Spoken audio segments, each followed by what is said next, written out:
Hello, today we're going to show you how to install the Cobra storage rack on an insulated garage door panel.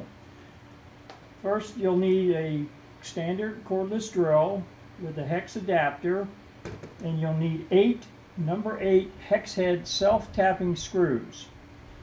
To start with, simply place one of the hex head self-tappers into the top hole on the rack assembly. Hold it up on the door panel where you want to locate it, and simply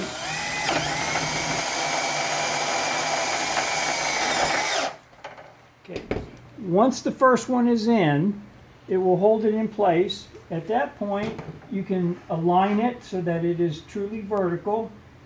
You no longer have to hold it up. Then you can come into the bottom hole using, once again, a self-tapping screw.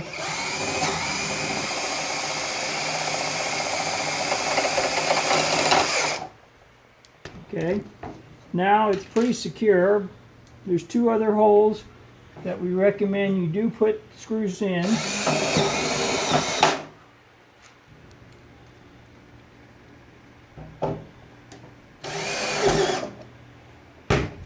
And that is all there is to it. It's nice and secure, it will not come off, and it takes approximately 30 seconds to a minute to do.